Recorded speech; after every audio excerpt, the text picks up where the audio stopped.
కన్యమర్య గర్భం ద్వారా పరిశుద్ధాత్మ చేత ఈ భూమి మీద ఆయన అవతరించినటువంటి గొప్ప దేవుడు ఆయన.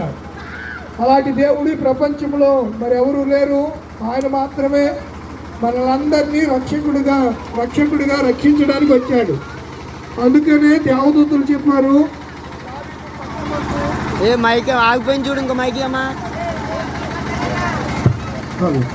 దావీదు పట్టణమందు నేడు రక్షకుడు మీ కొరకు పుట్టి ఉన్నాడు, ఈయన ప్రభువైన క్రీస్తు అని దేవదూతల చేత ప్రకటింపబడ్డాడు. ఆయన జన్మ చారిత్రకమైనది, ఆయన జన్మకు ఆధారాలు ఉన్నాయి, ఆయన జన్మ చరిత్రలో లెక్కించబడింది.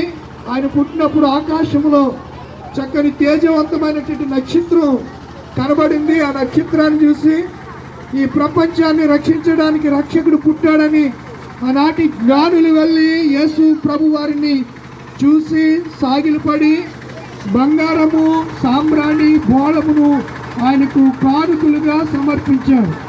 ఇప్పుడైతే ఆయన మనని హృదయమైన కానుక